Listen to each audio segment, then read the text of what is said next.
Hello student, स्वागत है आपका हमारे यूट्यूब चैनल स्टूडेंट लाइफ में। हम आपके लिए लेके आए हैं एनसीईआरटी क्लास 9 का अर्थशास्त्र इकोनॉमिक्स पालमपुर गांव की कहानी का अभ्यास प्रश्न उत्तर एवं कुछ महत्वपूर्ण प्रश्न उत्तर। अगर वीडियो पसंद आए तो वीडियो को लाइक शेयर ज़रूर करें एवं हमारे यूट्यूब चैनल स्टूडेंट लाइफ को ज़रूर सब्सक्राइब करें। हम आते हैं क्वेश्चन नंबर फर्स्ट पे।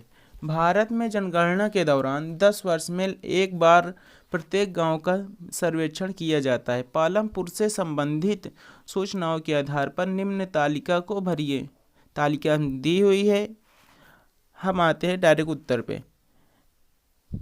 आंसर नंबर अवस्थिति क्षेत्र। पालमपुर एक छोटा सा गांव है जो एक बड़े गांव रायगंज और उससे निकटतम छोटे से कस्बे शाहपुर से जोड़ती है। खंड नंबर गांव का कुल क्षेत्र है वो 166 हेक्टेयर। गांव में आते हैं हम। भूमि का उपयोग हेक्टेयर में तो 140 यानी कि 140 हेक्टेयर। सिंचित भूमि की सूची। कृषि भूमि जो है सिंचित भूमि, असिंचित भूमि और जो कृषि के लिए उपलब्ध नहीं है। तो सिंचित भूमि 100 हेक्टेयर, असिंचित भूमि 40 हेक्टेयर, जो कृषि के लिए उपलब्ध नहीं है 26 हेक्टेयर है। घ नंबर सुविधाएं। शैक्षिक 2 प्राथमिक और 1 उच्च माध्यमिक स्कूल। चिकित्सा 1 प्राथमिक स्वास्थ्य केंद्र एवं 1 निजी डिस्पेंसरी। बाजार रायगंज बड़ा गांव और शाहपुर छोटा गांव। बिजली आपूर्ति अधिकतम घरों में बिजली की सुविधा उपलब्ध है। संचार पोस्ट, टेलीग्राफ, टेलीफोन एवं मोबाइल। निकटतम कस्बा शाहपुर। Question number 2। खेती की आधुनिक विधियों के लिए ऐसे आगतों की आवश्यकता होती है जिन्हें लोग उद्योगों में विनिर्मित किया जाता है। क्या आप सहमत हैं? आंसर हाँ, हम सहमत हैं कि आधुनिक कृषि तकनीकी के लिए अधिक साधनों की ज़रूरत होती है जो उद्योगों में बनाए जाते हैं। ज़्यादातर आधुनिक कृषि आगतों जैसे नलकूप, रासायनिक उर्वरक, कीटनाशक आदि का उत्पादन उद्योगों में किया जाता है। इससे यह पता चलता है कि कृषि एवं उद्योग एक दूसरे पर सामूहिक रूप से निर्भर हैं। दोनों एक दूसरे के सहायक एवं पूरक हैं। यदि एक में विकास होता है तो दूसरा उससे अधिक पीछे नहीं रहेगा। Question number 3। पालमपुर में बिजली के प्रसार ने किसानों की किस प्रकार मदद की? आंसर पालमपुर में बिजली के प्रसार ने किसानों की निम्नलिखित प्रकार से मदद की।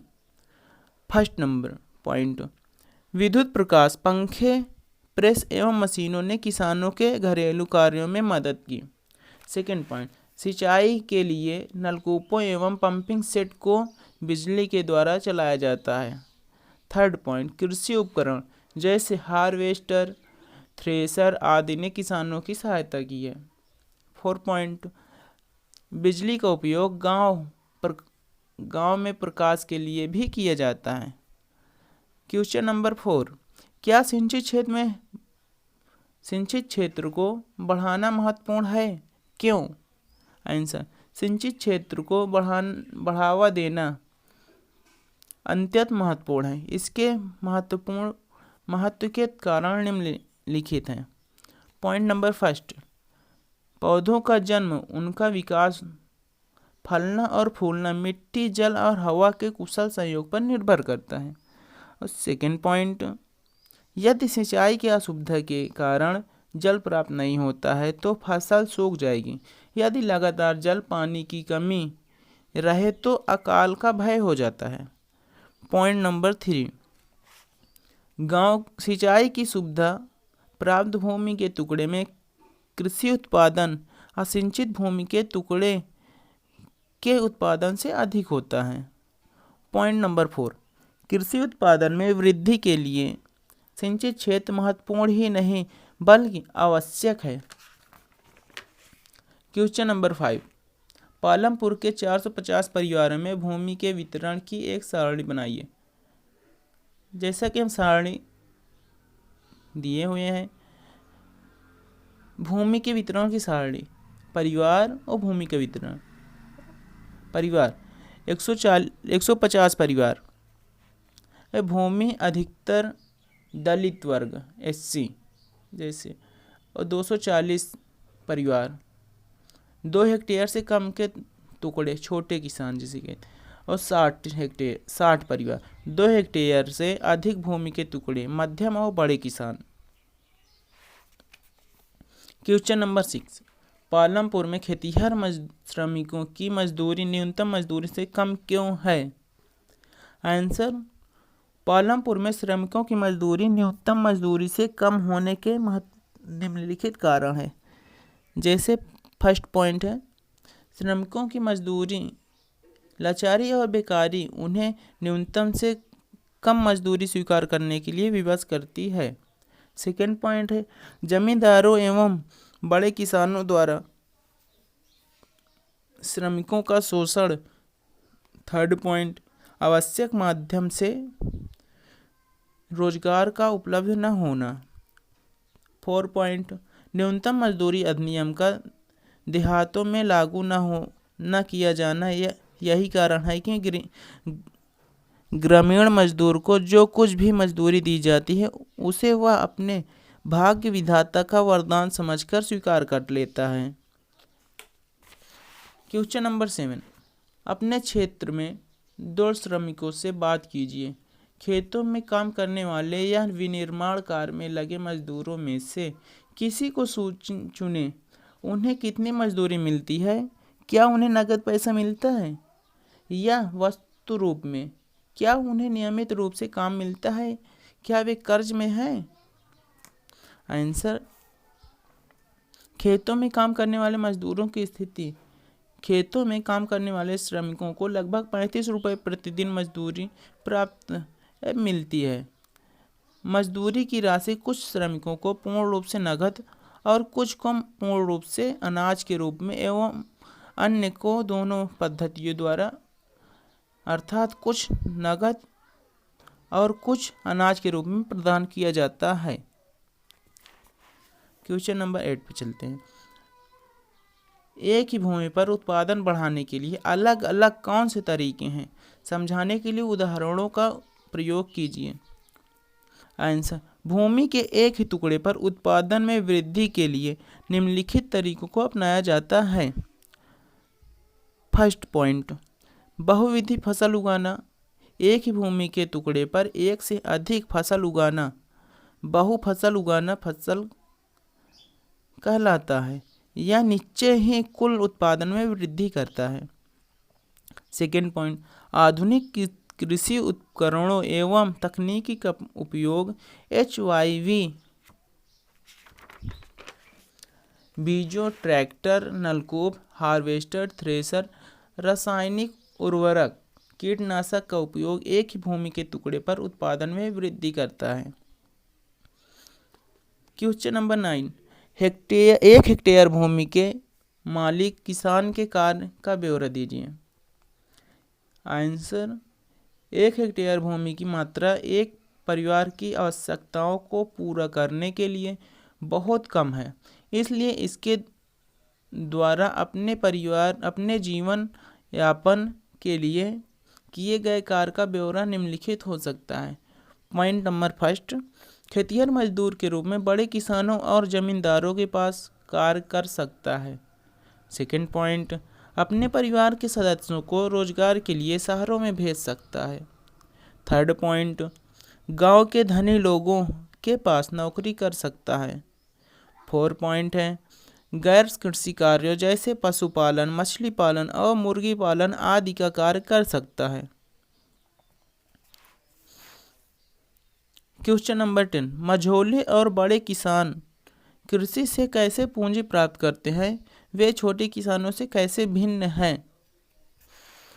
आंसर, बड़े एवं मध्यम किसानों की पूंजी की आवश्यकता उनके द्वारा की गई कृषि क्रियाओं द्वारा उत्पन्न अधिशेष से सृजित हो जाती है। वह वित्तीय रूप से सबल होते हैं, इसलिए उनके लिए सहकारी एवं ग्रामीण बैंकों से ऋण प्राप्त करना आसान होता है। शहरों में कार्य करने वाले उनके परिवार के सदस्य भी उनकी वित्तीय सहायता करते हैं। छोटे किसान बड़े किसानों एवं साहूकारों से ऊंची ब्याज दर पर ऋण प्राप्त करते हैं, जो उन्हें ऋणग्रस्तता के चंगुल में फंसा देती है। क्वेश्चन नंबर 11, सविता को किन शर्तों पर तेजपाल सिंह से ऋण मिला है? क्या ब्याज की दर पर कम दर पर बैंक से कर्ज मिलने पर सविता की स्थिति अलग होती? आंसर, सविता 2 शर्तों पर तेजपाल से ऋण प्राप्त करती है। फर्स्ट पॉइंट है, तेजपाल सविता को 24% ब्याज दर की 4 महीने का कर्ज देता है, जो ब्याज की बहुत ऊंची दर है। सेकंड पॉइंट है, सविता को यह भी वचन देना पड़ता है कि वह कटाई के मौसम में उसके खेतों में श्रमिक के रूप में 35 रुपये प्रतिदिन पर काम करेगी और बैल से कम ब्याज दर पर ऋण बैंक से कम ब्याज दर पर ऋण प्राप्त करने से सविता की स्थिति अच्छी होती, क्योंकि उसे तेजपाल के खेतों में कटाई का कार्य नहीं करना पड़ता। ब्याज की ऊंची दर नहीं चुकानी पड़ती, वह अपने बच्चों की देखभाल और परिवार का कार्य भी सरलता से कर पाती। प्रश्न नंबर 12, अपने क्षेत्र के कुछ पुराने निवासियों से बात कीजिए और पिछले 30 वर्षों में सिंचाई और उत्पादन के तरीकों में हुए परिवर्तनों पर एक संक्षिप्त रिपोर्ट लिखिए। वैकल्पिक आंसर है, अपने क्षेत्र में के कुछ प्रतिष्ठित व्यक्तियों से बात करने के पश्चात सिंचाई के साधनों में विकास की प्रक्रिया का ज्ञान हुआ, जो इस प्रकार है। प्राचीन काल में सिंचाई के लिए कुओं का इस्तेमाल किया जाता था। कुएं से बैल के उपयोग से पानी खींचा जाता था। सेकंड पॉइंट है, सिंचाई के लिए पानी की प्राप्ति राहट द्वारा की जाती थी। थर्ड पॉइंट है, तालाब और नदी नाले के पानी का उपयोग सिंचाई के लिए किया जाता था। 4 पॉइंट है, स्वतंत्रता प्राप्ति के पश्चात सिंचाई की पद्धति में क्रांतिकारी परिवर्तन किए गए। इसके अनुसार पंपिंग सेट और नलकूपों का उपयोग पर्याप्त मात्रा में सिंचाई के लिए किया जाने लगा। 5 पॉइंट है, विशेष रूप से नदियों से नहरें निकालकर सिंचाई की व्यवस्था का जाल बुना गया। क्वेश्चन नंबर 13, आपके क्षेत्र में कौन से गैर कृषि कार्य हो रहे हैं, इनकी एक संक्षिप्त सूची बनाइए।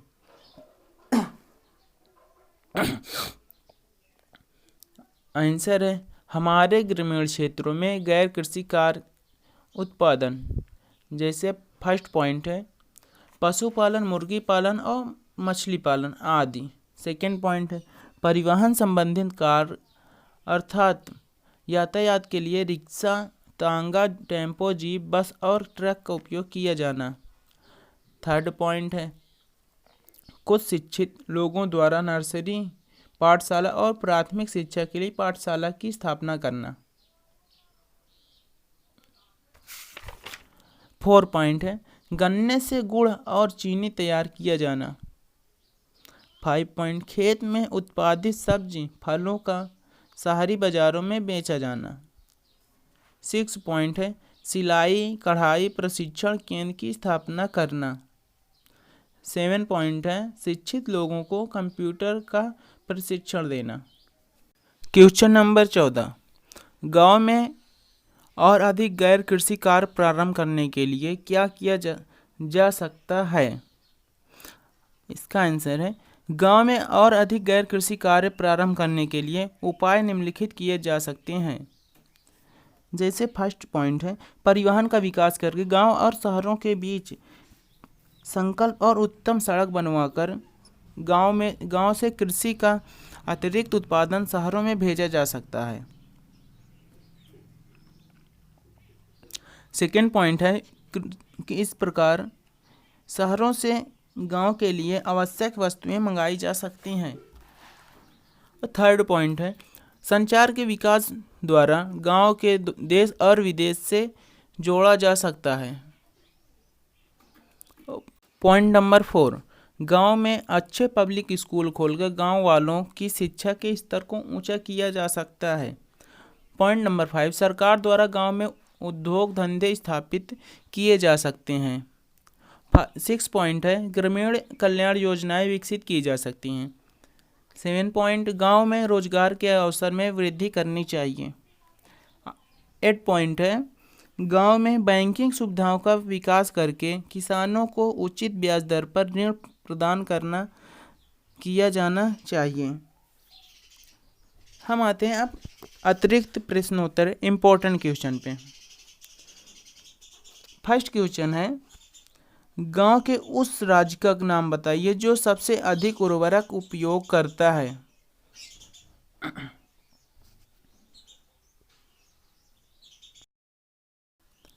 जिसका आंसर है सबसे अधिक उर्वरक उपयोग करने वाला राज्य पंजाब है। क्वेश्चन नंबर 2, गांव में श्रमिकों की सेवाओं की आवश्यकता किसे होती है। आंसर बड़े और मध्यम कृषक गांव में मजदूरों की सेवाएं प्राप्त करते हैं।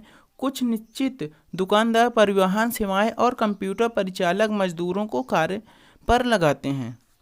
क्वेश्चन नंबर 3, सिंचाई के स्रोत क्या हैं। आंसर सिंचाई के विभिन्न स्रोत निम्न हैं। फर्स्ट पॉइंट है कुआं, टैंक एवं तालाब। सेकेंड पॉइंट है पंप एवं नलकूप। थर्ड पॉइंट है नदियां एवं नहरें। 4 पॉइंट है बांध। क्वेश्चन नंबर 4, खेतिहर श्रमिक गरीब क्यों हैं।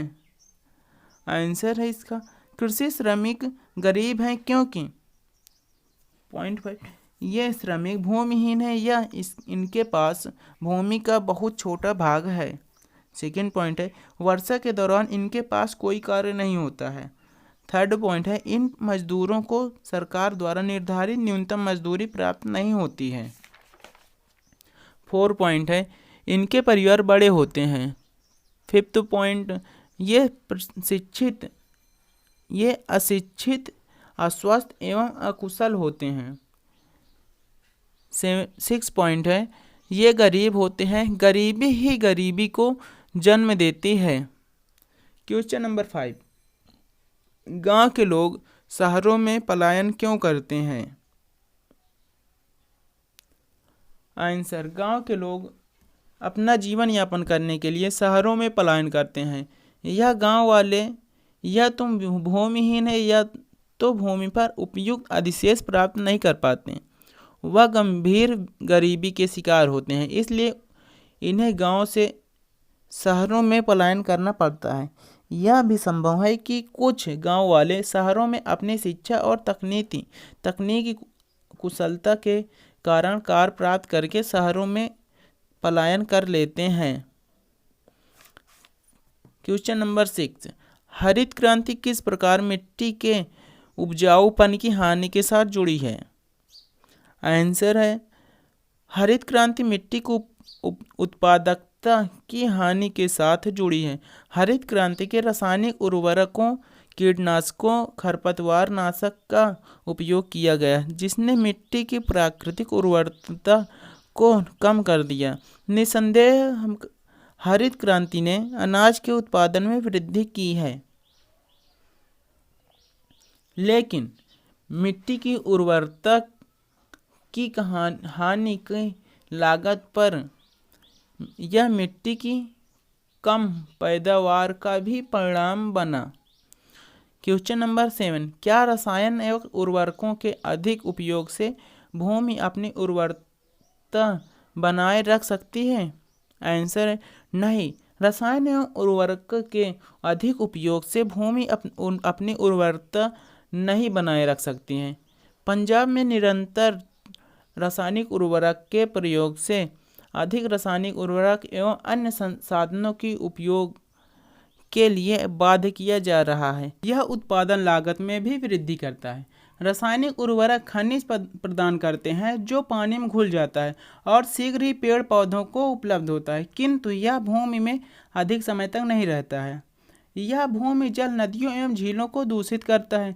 रासायनिक उर्वरक मिट्टी में पाए जाने वाले कीड़े मकोड़े एवं सूक्ष्म बैक्टीरिया को भी मार सकता है।